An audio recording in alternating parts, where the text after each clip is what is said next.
Բարև ձեզ։ Ամեն մի գործողություն անկախ չափից կարող է դրական փոփոխություն բերել։ Միասին պաշտպանենք Արցախի ցեղասպանված ժողովրդի իրավունքները, անվտանգ վերադարձն ու արժանապատիվ ապագան։ Սա 2024 թվականին ստեղծված Արցախ միություն հասարակական կազմակերպության կոչն է, որը ընթերցում ենք ապաշտոնական կայքեջում կազմակերպության։ Այսօր մեր հյուրը Արցախ միության նախագահ, Արցախի հանրապետության նախկին պետնախարար եւ մարդու իրավունքների նախկին պաշտպան Արտակ Բեգլարյանն է։ Բարև ձեզ, պարոն Բեգլարյան։ Բարև ձեզ։ Պարոն Բեգլարյան, ինչ է նշանակում հավաքական իրավունք եւ որի իրացումներից մեկը դուք համարում եք փաստորեն հավաքական վերադարձը Արցախայության։ Հավաքական իրավունքը իրականում եւ իրավական եւ քաղաքական հասկացություն է եւ վերաբերում է կոնկրետ խմբերի մարդկության, այսպես ասեմ, տվյալ պարագայում ամենահիմնական միավորը մարդկության խմբերի ժողովուրդն է, որը հավաքական իրավունքների հիմնական սուբյեկտն է։ Մեր պարագայում որպես առանձին ժողովուրդ եւ ժողովուրդ ասելով զուտ էթնիկ խումբ նկատի չունենք, այլ իրավունքների սուբյեկտ նկատի ունենք, Արցախի ժողովուրդը եղել է ու կա հավաքական իրավունքների սուբյեկտ։ Եվ ժողովուրդներն են, որ օրինակ ունեն ինքնորոշման իրավունք։ Ինքնորոշման իրավունքը կարելի է ասած ամենահայտնի հավաքական իրավունքն է եւ մեր պարագայում մենք իրացրել ենք մեր իրավունքը, պաշտպանել ենք մեր իրավունքը եւ բավականին արդյունավետ կերպով ու տևական ժամանակ մենք կարողացել ենք նաեւ այդ իրավունքը կյանքի կոչել հանձին մեր պետականության, մեր պետական ինստիտուտների, մեր ժողովրդավարական զարգացման եւ այլն եւ այլն։ Այս պարագայում, քանի որ մենք բռնի տեղահանվել ենք որպես մեկ հավաքական միավոր, այսինքն մենք միջազգային հանցագործության տվյալ դեպքում ցեղասպանության զոհ ենք դարձել կամ թիրախ ենք դարձել որպես ժողովուրդ, ոչ թե որպես անհատների առանձին համախումբ, մենք նույն ձևով ունենք հավաքական իրավունք վերադառնալու այն հայրենիքը, որտեղից մենք բռնի տեղահանվել ենք։ Եվ սա թեև միջազգային իրավունքում այնքան հիմնարար կերպով ամրագրված չէ, որքան ինքնորոշման իրավունքն է, բայց հավաքական վերադարձի իրավունքը բազմաթիվ իրավունքների համախումբ է եւ անհատական իրավունքների եւ հավաքական իրավունքների։ Սա է հիմնական դրույթը կամ բացատրությունը այն հասկացության, որը մենք ներկայացրել ենք մեր նպատակների կամ հենց լայն առումով մեր տեստականի մեջ։ Պարոն Բեգլարյան, տեսական հիմքեր բնականաբար աներկբա հիմքեր ունեն, բոլոր պահանջները, որ մենք այսօր ներկայացնում ենք, բայց եկեք մի քիչ խոսանք իրատեսությունից։ Հարցը կարող է նույնիսկ մի քիչ աննրբանկատ հնչել, բայց որտեղ է վերադառնալու Արցախի ժողովուրդը։ Կա Արցախի հանրապետություն եւ Արցախի հանրապետության տարածք, որտեղ ուզում է վերադառնալ եւ իր հավաքական վերադարձի իրավունքն իրացնել հայությունը։ Ընդհանրապես աննրբանկատ չէ, շատ տեղին հարց է, քանի որ գործնականում դա գլխավոր հարցերից մեկն է, մյուս հարցն այն է, թե ինչպես ենք դա իրականացնելու։ Նախ որտեղ է վերադառնալու, ես ինքս ունեմ որոշակի պատասխան, բայց մենք ձևավորված, այսպես ասած, համաժողովրդական պատասխան չունենք։ Եվ մենք կարծում ենք, որ ուղղակի այս հարցը պետք է պատշաճ կերպով քննվի միջազգային դատարանների կողմից, հաշվի առնելով բոլոր հանգամանքները, միջազգային իրավունքի եւ պրակտիկան եւ տեսությունը, հստակ դատական ակտեր լինեն, թե մենք որտեղ ենք վերադառնալու, ինչ պայմաններով ենք վերադառնալու եւ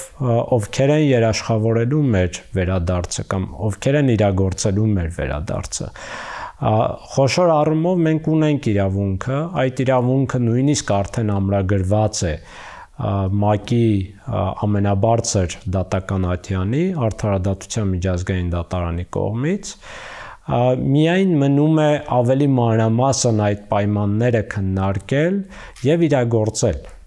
Մենք ասում ենք, մենք ցանկանում ենք վերադառնալ, մենք ունենք այդ իրավունքը դատարանի կողմից հենց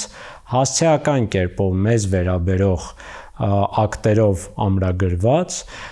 մենք պահանջում ենք, որ առաջին հերթին Հայաստանի Հանրապետությունը, երկրորդ հերթին ողջ միջազգային հանրությունը հետևողական կերպով իրագործեն դատական ակտը եւ ընդհանրապես միջազգային իրավունքի նորմերը։ Եվ մենք պատրաստ ենք քննարկումների։ Իմ պատկերացումն այն է, որ Արցախի ժողովուրդը չի կարող վերադառնալ ադրբեջանական որևէ տիրապետության ներքո գտնվող տարածք։ Ինչու՞, որովհետև Արցախի ժողովուրդը հենց բռնի տեղահանվել է ադրբեջանական հանցագործությունների կամ նոր հանցագործությունների սպառնալիքի ազդեցության ներքո եւ Ադրբեջանում որևէ պայման չի փոխվել եւ իրատեսական էլ չէ, որ տեսանելի ապագայում կփոխվի։ Այլ կերպ ասած, հայատյացության պետական քաղաքականությունը, ադրբեջանական պետական համակարգի բռնապետական բնույթը, որը միջազգային բազմաթիվ իրավապաշտպան կազմակերպություններ են բազմից արձանագրել, ամրագրել եւ բազմաթիվ այլ պայմաններ,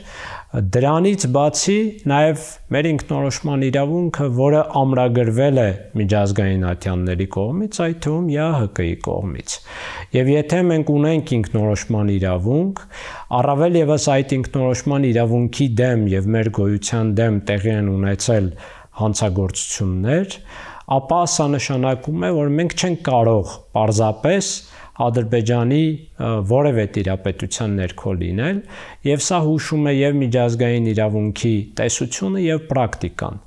Օրինակ, Կոսովոյի օրինակը, եթե մենք քննարկենք, կամ Էրիթրեայի օրինակը, կամ նմանատիպ այլ օրինակներ եղել են, միջազգային հանրության մոտ բավարար քաղաքական կամքի կամ աշխարհաքաղաքական կամքի ու շահերի առկայության պարագայում եղել են համապատասխան որոշումներ եւ գործողություններ, որպեսզի տվյալ ժողովրդի եւ ինքնորոշման իրավունքը եւ հավաքական վերադարձի իրավունքը եւ իր հայրենիքում արժանապատիվ, անվտանգ, կայուն պայմաններում գոյության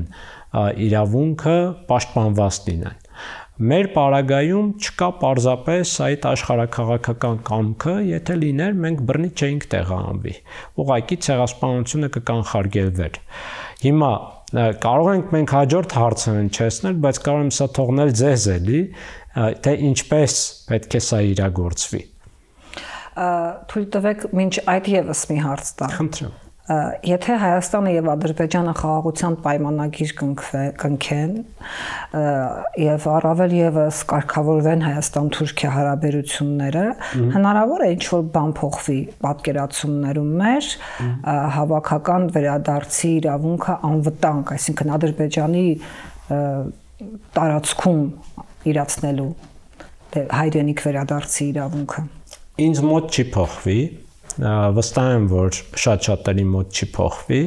առավել եւս, որ ես այդքան լավատես չեմ, որ նախ այդ համաձայնագիրը կստորագրվի, որը խաղաղության համաձայնագիր չէ,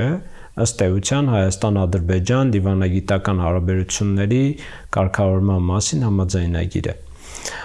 Երկրորդը, նույնիսկ եթե ստորագրվի, դա խաղաղություն չի բերելու, որովհետև այս համաձայնագիրը չի հասցեագրում հակամարտության հիմնական ու էական եւ նույնիսկ կարող եմ ասել հիմնարար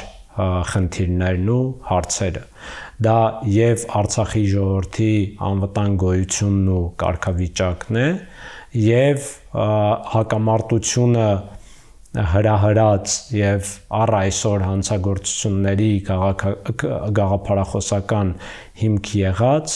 հայատյացության քաղաքականությունը։ Եթե մի երկրում շարունակում է էթնիկ ատելությունը պետական մակարդակում մյուս երկրի ժողովրդի հանդեպ եւ այդ էթնիկ ատելությունը արտաքին թշնամու կերպարի ձևավորման կամ պահպանման նպատակով է, էքսպանսիոնիստական նկարտումների իրագործման նպատակով է եւ ավելին ներքին ռեժիմի, այսպես ասեմ, պահպանման, իշխանության պահպանման նպատակով է, իրատեսական չէ, որ այդ գաղափարախոսությունը կարող է վերացվել։ Հետևաբար արմատախիլ չի լինում հակամարտության պատճառը եւ հակամարտության տարբեր դրսևորումների պատճառը։ Երկրորդը հիմնական տարաձայնությունը մեր հակամարտության մեկնարկի ժամանակ եղել է Արցախի ժողովրդի կարգավիճակը։ Եվ այս տարաձայնությունը չի լուծվել։ Ուղղակի Ադրբեջանը ուժի միջոցով բռնազավթել է Արցախի հանրապետությունը, բայց արկա է Արցախի ժողովուրդը։ Այդ հայրենիքի տերը արկա է, թեև բավականին թույլ վիճակում ենք, թեև ցաքուցրիվ ենք, թեև Հայաստանի Հանրապետության իշխանությունները այլևս պատասխանատվություն չեն ստանձնում եւ կտրուկ կերպով փոխել են իրենց դիրքորոշումը, բայց մենք որպես իրավունքի սուբյեկտ արկա ենք։ Եվ այսպիսի կազմակերպությունների ձևավորումը եւ գործունեությունը նաեւ այդ նպատակը ունի, որպեսզի մենք կարողանանք մեր ձայնը բարձրացնել եւ ասել, որ մենք չենք հանդուրժում մեր հիմնարար իրավունքների, մեր գոյության հաշվին այսպես կոչված խաղաղությունը, առավել եւս, որ դա խաղաղություն չի էլ բերելու հայ ժողովրդին, նաև Արցախի տարածքից դուրս, մայր հայրենիքում։ Եվ սա հիմնական խնդիրն է, մնացած ավելի փոքր հարցեր էլ կան, բայց երկու հիմնական հարց պետք է լուծվի որևէ խաղաղության համաձայնագրում։ Առաջինը հայատյացության համակարգի ոչնչացումը, երկրորդը Արցախի ժողովրդի վերադարձը եւ կարգավիճակը Արցախում։ Իհարկե կան այլ հարցեր, որոնք միջազգային արդարությանն են վերաբերում, այսինքն տեղի ունեցած հանցագործությունների քննությունը եւ պատժումը, հետ հակամարտային հաշտեցումը ժողովուրդների միջև եւ այլն, բայց սրանք բոլորը հաջորդ փուլերում կարող են տեղի ունենալ։ Եվ այս բոլորի իրագործման համար անհրաժեշտ, բայց ոչ բավարար պայմաններ են հայատյացության համակարգի գաղափարախոսության ոչնչացումը եւ Արցախի ժողովրդի վերադարձն ու համապատասխան կարգավիճակը Արցախում։ Պարոն Բեգլարյան, անցնենք ամենակարևոր հարցերից մեկին, ինչպես ենք դա պատկերացնում։ Երբ խոսում ենք միջազգային իրավունքի նորմերի տեսանկյունից, ամեն ինչ թվում է նույնիսկ չափազանց պարզ, անքննելի անգամ, բայց երբ նայում ենք իրական վիճակը, գլխիվայր շուռ է գալիս տեսանելիությունը։ Այսինքն, ի վերջո մենք չենք կարող կտրվել քաղաքական իրողություններից, իսկ քաղաքական իրողություններից մեկը այսօր աշխարհում միջազգային իրավունքի ածանցյալ լինելն է, քաղաքական պայքարում զիջելն է, այսինքն ինքը միջազգային իրավունքը ճգնաժամի առջև է, գումարած նրան, որ մեր կարողությունները այդ իրավունքները իրացնելու հարցում քաղաքական իմաստով աներևակայելի ցածր են։ Նայեք, նախ դուք նայում եք իրականությանը ներկայի ակնոցներով։ Դուք չեք նայում եւ չեք կարող նայել երկարաժամկետ ապագայի ակնոցներով, քանի որ որքան հեռու մենք պետք է նայենք, այնքան ավելի անորոշ է երևալու այդ հորիզոնը։ Բայց դա չի նշանակում, որ մենք չպետք է դրան պատրաստվենք։ Այո, մենք հիմա ունենք 3 մակարդակի խնդիր, տեղական մակարդակի, մեր հայության կամ Հայաստանի Հանրապետության մակարդակում, հիմա կգամ մի փոքր մանրամասներին, երկրորդը տարածաշրջանային մակարդակի եւ երրորդը միջազգային համաշխարհային գլոբալ մակարդակի։ Գլոբալ մակարդակում մենք ունենք միջազգային իրավունքի դերի ու միջազգային իրավակարգի էլ ավելի թուլացում։ Ինչու եմ ասում էլ ավելի թուլացում, նույնիսկ նախքան 2022 թվականը, որը համարվում է միջազգային իրավակարգի փլուզման կամ ներկա անցումային փուլի մեկնարկը ռուս-ուկրաինական պատերազմով պայմանավորված, Նույնիսկ նախքան դա այնպես չէ, որ կատարյալ միջազգային իրավակարգ ենք ունեցել։ Այդ թվում դրա բացասական դրսևորումներից մեկը 20 թվականի պատերազմն էր մեր ժողովրդի հանդեպ։ Բայց հիմա մենք ավելի թույլ ունենք, որովհետև ուժի դերը, ուժի գործոնը ավելի է մեծացել, որովհետև նույնիսկ այն պետությունները, որոնք միջազգային իրավակարգի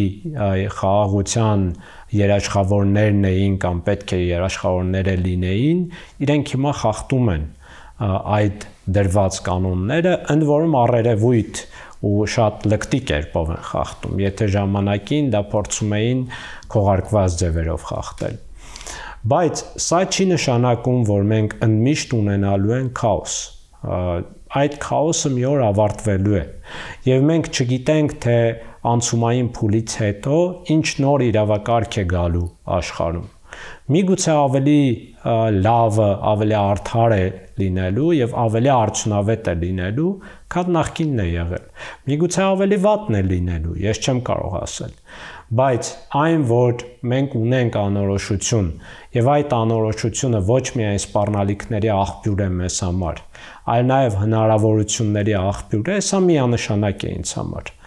Երկրորդ մակարդակը տարածաշրջանայինն է, որը փոխկապակցված է երրորդ մակարդակի հետ, գլոբալ համաշխարհային մակարդակի հետ, եւ տարածաշրջանային խնդիրների կամ ռիսկերի դրսևորումը պայմանավորված է հիմնականում նույն երրորդ մակարդակի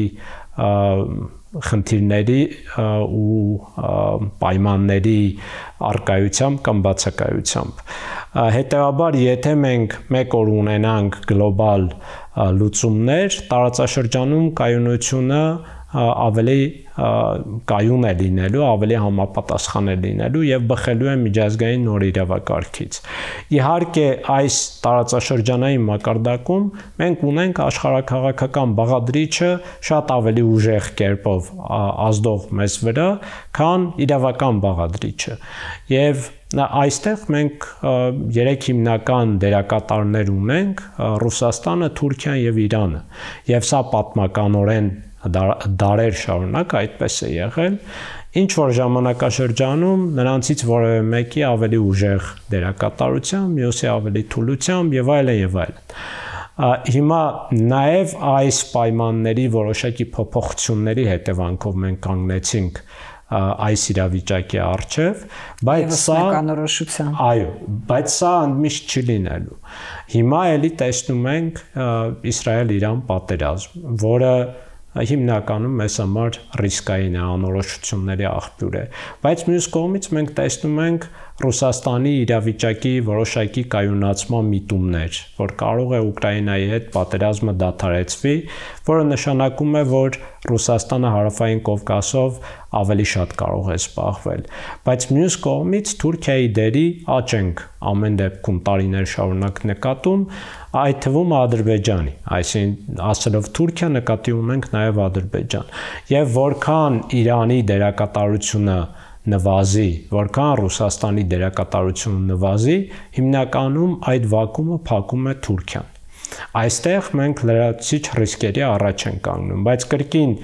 միշտ չէ Թուրքիան այդպես լինելու, միշտ չէ Էրդողանը ողջ լինելու, միշտ չէ Թուրքիայի վիճակը կայուն լինելու, եւ հակառակը նաեւ միշտ չէ որ Ռուսաստանն ու Իրանը այլ հարցերով զբաղված են լինելու եւ այլն։ Այսինքն տարածաշրջանային կայունությունը կամ փոխհարաբերությունների որոշակի հավասարակշռությունը ինչ որ պահի կարող է փոխվել, այդ թվում մեր օգտին։ Մենք ունենք առաջին մակարդակի խնդիրը, որը մեզնից ամենաշատ կախվածն է։ Այս երկրորդ, երրորդ մակարդակի գործոնները հիմնականում անկախ գործոններ են, որոնք հիմնականում ազդում են մեր իրավիճակի վրա, մեր կամքից անկախ։ Առաջին մակարդակը մեզնից է կախված եւ մեր երկարաժամկետ, միջնաժամկետ ու կարճաժամկետ սխալների, բացթողումների հետևանք է։ Եթե մենք 30-35 տարի շարունակ կառուցեինք ավելի դիմադրող, ավելի կայուն, ավելի գաղափարական, ավելի արդյունավետ պետական համակարգ եւ ժողովուրդ ըստ այդմ, Ես վստահ եմ, որ 20 թվականին ու 23 թվականին մենք նույն իրավիճակի առջև չէինք կանգնի։ Հիմա էլ մենք նույն վիճակը չէինք ունենա եւ ցավոք կարող եմ արձանագրել, որ մեր թշնամիները եւ նախքան 20 թվականը եւ դրանից հետո եւ հատկապես հիմա առաջին հերթին մեզ են թուլացնում ներսից։ Մեր ազգային գաղափարախոսությունը թիրախավորելով, ազգային ինստիտուտները թիրախավորելով, բոլոր այն հնարավոր ինստիտուտները, գաղափարախոսությունը, խմբերը թիրախավորելով, որոնք կարող են լինել դիմադրության հիմնական օջախներ կամ կազմակերպիչներ։ Այստեղ է, որ մենք շատ անելիքներ ունենք ամբողջ հայ ժողովրդով։ Մենք սկզբից պետք է մեր ներքին հարցերը կարողանանք լուծել, իմ պատկերացմամբ առաջին հերթին գաղափարախոսական մակարդակում, երկրորդ հերթին արդյունավետ համակարգեր կառուցելու միջոցով, առաջին հերթին պետական համակարգեր կառուցելու կամ ամրապնդելու միջոցով, որոնց արդյունքում մենք կկարողանանք մնացած հիմնախնդիրները լուծել։ Այս պայմաններում տարիներ հետո մենք կարող ենք ունենալ այլ իրավիճակ, հիմա որպեսզի ավելի կոնկրետ պատասխանեմ։ Ունենալով երրորդ մակարդակում, որը գլոբալն է, նոր միջազգային իրավակարգ, որը մեզնից կախված չէ, բայց հնարավոր է, որ ավելի արդար ու արդյունավետ լինի։ Երկրորդ մակարդակում մեզ համար ավելի հարմար, ավելի բարենպաստ տարածաշրջանային մակարդակ ու միջավայր եւ առաջին մակարդակում շատ ավելի ամուր, արդյունավետ գաղափարական Հայաստանի Հանրապետություն եւ աշխարհասփյուռ հայություն գաղափարական առումով, ես վստահ եմ, որ հնարավոր է իրագործել նաեւ մեր հավաքական վերադարձի նպատակը։ Եվ դա մենք պետք է բոլորս գիտակցենք, որ կարող է լինել ոչ թե տարիներ, այլ տասնամյակներ հետո, բայց այն, որ մենք պետք է պատրաստվենք դրան, այդ թվում իրավական գործիքակազմեր կիրառելով,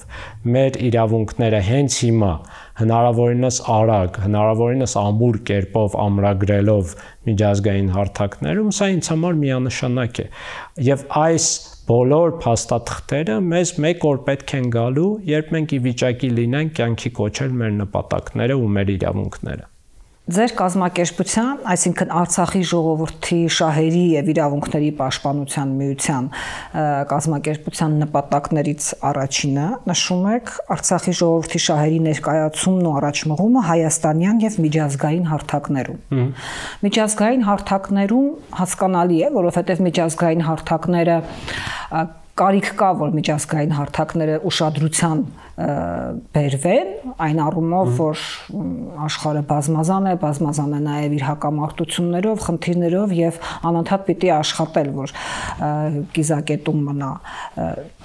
մի որևէ առանձին խնդիր, բայց ինչ է նշանակում հայաստանյան հարթակներում, այսինքն համահավասար այս պայմաններում։ Կարիք կա, որ նաև հայաստանյան հարթակներում ուշադրության։ Ցավոք սրտի, այո, կարիք կա, եւ դա Հայաստանի գործող իշխանությունների դիրքորոշումների պատճառով եւ վարքի պատճառով։ Եվ ցավոք ասեմ, առաջին հերթին մենք հենց Հայաստանի Հանրապետությունում պետք է հարց կարողանանք լուծել, հետո նոր միջազգային հարթակներում։ 23 թվականի մեր բռնի տեղահանումից հետո, երբ ես բազմաթիվ հանդիպումներ եմ ունեցել դիվանագետների հետ, իրավապաշտպանների հետ, նկատի ունեմ օտար եւ Հայաստանում եւ այլ երկրներում, եւ մեր վերադարձի մասին խոսում եմ, իրենք շատ ուղիղ կերպով ասում են, դա Հայաստանի Հանրապետության կառավարության օրակարգի մեջ առկա չէ։ Եթե Հայաստանի Հանրապետությունը ձեր վերադարձը օրակարգի մեջ չի ներառում, ապա մեզնից ինչ եք ուզում։ Որովհետև բոլորը ընկալում են, որ Հայաստանի Հանրապետությունն է Արցախի ժողովրդի անունից մշտապես բանակցել, Արցախի ժողովրդի անվտանգության երաշխավորը եղել, էլ ավելին, մեր բռնի տեղահանումից հետո Հայաստանի Հանրապետությունը նաև մեզ, որպես փախստականներ, ընդունող երկիրն է։ Եվ միջազգային իրավունքում շատ հստակ է, որ ընդունող երկիրը ինքը պետք է բանակցի մյուս երկրի հետ, որը տիրապետում է այդ տարածքին, որպեսզի պայմանները քննարկի վերադարձի համար։ Էլ չեմ ասում Հայաստանի Հանրապետության նախկինում եղած քաղաքական պարտավորությունները, այդ թվում իրավական պարտավորությունները։ Եվ սա նշանակում է, որ մենք Հայաստանի Հանրապետությունում շատ լուրջ խնդիր ունենք լուծելու, որպեսզի Հայաստանի Հանրապետության իշխանությունները կլինի ներկա թե հաջորդ, թեև ես վստահ եմ, որ ներկան երբեք չի ընդունելու, պետք է հստակ ընդունի իր պատասխանատվությունը մեր ժողովրդի վերադարձի ապահովման հարցում։ Եվ սա ոչ միայն քաղաքական է, այլ նաև իրավական է։ Հիշեցնեմ, որ 23 թվականի նոյեմբերի 17-ի ՄԱԿ-ի Արդարադատության միջազգային դատարանի վճիռը, որտեղ մեր ժողովրդի վերադարձի մասին հստակ ամրագրված է, կայացվել է Հայաստանի Հանրապետության դիմումի հիման վրա։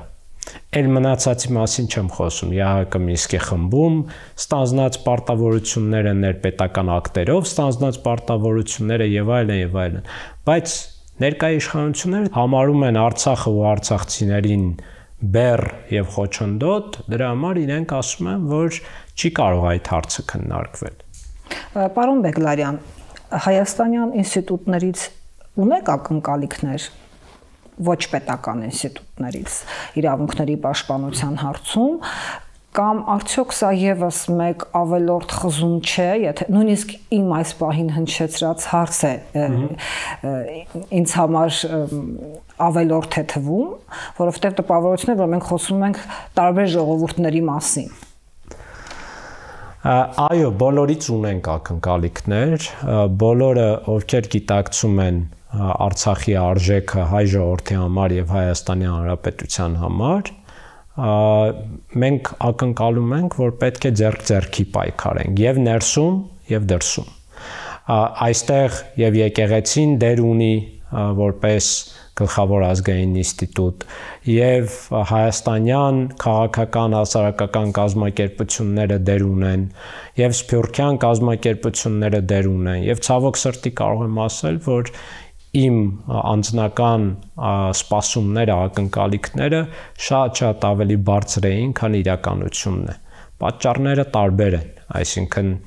եւ մեր մեջ են պատճառները, միգուցե մենք բավարար նախաձեռնող չենք, եւ շատերի մեջ են պատճառները, որովհետեւ տարբեր պատճառներ են տեսնում կամ վախեր ունեն, որ բավարար չափով նախաձեռնող չեն եւ այլն։ Ամեն մեկը իր բաժին գործը ունի անելու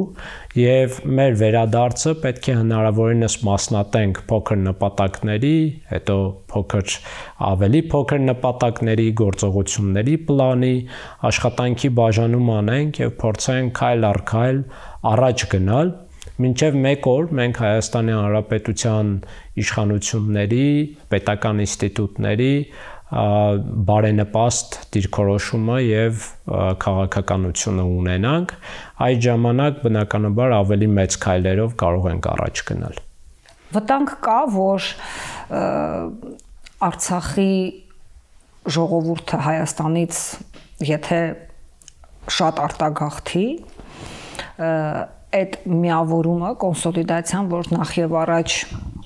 ակնկալվում է, որ հենց արցախցիների միջև պիտի տեղի ունենա, ընդ որում ինստիտուցիոնալ, այսինքն կազմակերպությունների տեսքով, նույնիսկ, չգիտեմ, վտարանդի կառավարություն ստեղծելու, վտարանդի ազգային ժողով, ես ուղղակի որպես պատմական օրինակներից եմ բերում, չեմ կարող ասել ինչ գործողություններ են այս պահին, հավանաբար դուք ավելի լավ կասեք այդ մասին, զուտ պատմական օրինակներ կան, ցավոք, ենթադրենք վտարանդի կառավարություն, վտարանդի խորհրդարան, այսպես պետական նույնիսկ մարմիններ ունենալու հարցում եւ դա այսպես քաղաքական շահարկումների շատ առիթ է տալիս, բայց դա իրավունքների պաշտպանության հատկապես երկարաժամկետ կտրվածքում, երբ անորոշություն է, ինչպես դուք եք ասում եւ մենք չենք էլ պատկերացնում ինչքան է տևելու այդ պայքարը, իրավունքների պաշտպանության ամենաարդյունավետ միջոցներից մեկն է պահպանել պետական ինստիտուտները, այս պարագայում Հայաստանում եւ ամենակարևորը չարտագաղթել։ Մենք հասկանում ենք, որ զուտ դեմոգրաֆիական խնդիրը կարող է լուրջ սպառնալիք լինել այդ նպատակների իրագործման մեջ։ Եվ արդյոք դրանք չեն ամենափոքր եւ առաջնային գործողությունները, որոնք պիտի արվեն, կամ եթե կան այլ գործողություններ, որ դուք արդեն անում եք եւ նույնպես կարեւոր է, խնդրում եմ ներկայացրեք։ Նախ մեկ բան արձանագրենք, որ ինչ խոսում ենք, դա մեկ կազմակերպության անելիք չէ։ Նույնիսկ ավելին տասնյակ կազմակերպությունների անելիք չէ։ Մեր ամբողջ համախումբի անելիքն է, ընդ որում ոչ միայն արցախյան հատվածի, այլ ամբողջ հայ ժողովրդի։ Եվ այստեղ գլխավոր առաջնորդող դերը պետք է ունենա Արցախի հանրապետության պետական իշխանությունը կամ պետական ինստիտուտները, իհարկե լավագույն դեպքում Հայաստանի Հանրապետության պետական ինստիտուտները, բայց հիմա ցավոք սրտի տարբեր հանգամանքներից ելնելով տեսնում ենք, որ Արցախի պետական ինստիտուտները շատ թույլ են, խոցելի են, Հայաստանի իշխանությունների հարվածների ներքո են կամ սպառնալիքների ներքո են եւ այլն եւ այլն։ Հետևաբար ակտիվություն կարող ենք ցուցաբերել մենք հասարակական հատվածը եւ մեր նպատակներից մեկը պետք է լինի պետական ինստիտուտների շարունակականությունը ապահովելը եւ որքան հնարավոր է ակտիվ արդյունավետ աշխատանքը ապահովելը։ Մյուս կողմից մի շարք այլ նպատակներ էլ մենք ունենք, որպեսզի կարողանանք մենք մեկ օր հավաքական վերադարձը կյանքի կոչել, դա օրինակ Հայաստանի Հանրապետությունում մեր բնակչության ֆիզիկական գոյությունն է, առկայությունն է, որքան շատ արցախցի արտագաղթի Հայաստանի Հանրապետությունից, այնքան նվազում է մեր հավաքական վերադարձի հնարավորությունը։ Բացի Հայաստանի Հանրապետությունում մեր բնակեցումից կամ կայուն արժանապատիվ կյանքից, մենք նաև պետք է կարողանանք մեր ինքնությունը պահպանել, մեր քաղաքական ինքնությունը եւ իրավունքները պահպանել որպես մեկ համայնք, մեկ համախումբ, որպես ժողովուրդ։ Այստեղ էլ մեծ խնդիրներ ունենք, քանի որ Հայաստանի Հանրապետության իշխանությունների քաղաքականության դիրքորոշումների պատճառով մենք ամբողջապես ցրված ենք ողջ Հայաստանի Հանրապետությունում եւ որևէ կերպ նրանք չեն համաձայնվել մեր քիչ թե շատ կենտրոնացված բնակեցմանը Հայաստանի Հանրապետությունում, որովհետեւ ցանկանում են Արցախի հարցը փակել, որովհետեւ մեր մեջ վտանգ են տեսնում, մեր համախմբված լինելու մեջ վտանգ են տեսնում։ Մեկ այլ խնդիր է ֆիզիկապես ֆիզիկական Արցախի պաշտպանությունը ու պահպանությունը։ Այսինքն մի հարց է ժողովրդի պահպանումը եւ ժողովրդի ինքնության ու պայքարի պահպանումը, մեկ այլ հարց է Արցախը այնպիսին, ինչպիսին մենք թողել ենք մեր բռնի տեղահանման պահին, պահպանել, որպեսզի կարողանանք մենք վերադառնալ այնտեղ։ Եվ այստեղ մենք մեծ բացթողումներ ունենք, քանի որ Ադրբեջանը արդեն բազմաթիվ բնակավայրեր կամ բնակելի տարածքներ ոչնչացրել է, արդեն մի մասը ապօրինի բնակեցրել է եւ այլն եւ այլն։ Եվ մենք բազմաթիվ գործիքակազմեր ունենք, միջազգային իրավական, քաղաքական, տեղեկատվական, որպեսզի փորձենք կանխել Արցախի ապօրինի յուրացումը կամ մեր մշակութային ժառանգության կամ մեր մասնավոր հանրային սեփականության ոչնչացումն ու յուրացումը։ Մենք որոշակի ջանքեր գործադրում ենք Արցախ միությամբ եւ մի շարք այլ գործընկեր կազմակերպությունների հետ միջազգային դատական ատյաններ ենք դիմում, իհարկե փորձելու ենք ավելի ակտիվ առաջիկայում լինել, բայց կրկին սա պետական մասշտաբի գործ է եւ հենց Հայաստանի Հանրապետության պետական ինստիտուտները առաջին հերթին սրա դեմ պետք է պայքարեն։ Մեր հաջորդ խնդիրը մեր կամ ավելի փոքր նպատակը մեր գերիների վերադարձն է եւ անհետ կորածների ճակատագրերի պարզաբանումն է։ Հաջորդը արդարադատությունն է, այսինքն մեր հանդեպ տեղի ունեցած հանցագործությունների պրոֆեսիոնալ փաստագրումն է եւ միջազգային ատյանների միջոցով մեկ օր հասնել արդարադատության։ Պատասխանատուները, մեղավորները անձնական եւ անհատական եւ ինստիտուցիոնալ մակարդակում պետք է մեկ օր պատասխանատվության ենթարկվեն։ Եվ սա պարտադիր անհրաժեշտ պայման է մեր վերադարձի համար, անհրաժեշտ պայման է նաեւ խաղաղության համար, նաեւ Հայաստանի Հանրապետության ինքնիշխան տարածքի ու մեր հայրենակիցների հետագա անվտանգության համար։ Մի շարք այլ նպատակներ էլ կարող են քննարկել, բայց սրանք հիմնական նպատակներն են, որոնք քիչ թե շատ ավելի գործնական են, ավելի հասանելի են, բայց կրկին մասշտաբով այնքան մեծ են, որ մեկ կազմակերպության կամ նույնիսկ տասնյակ կազմակերպությունների անելիք չէ։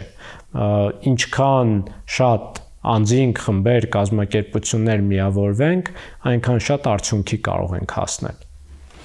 Շնորհակալ եմ հյուրընկալվելու եւ զրույցի համար, ինչպես նաեւ հաստատակամության համար հայության հավաքական բոլորիս իրավունքների պաշտպանության գործում։ Հիշեցնեմ, որ մեր տաղավարում Արցախ միության նախագահ, Արցախի հանրապետության նախկին պետնախարար եւ մարդու իրավունքների նախկին պաշտպան Արտակ Բեգլարյանն էր, զրույցները կշարունակվեն։ Ամենայն բարիք։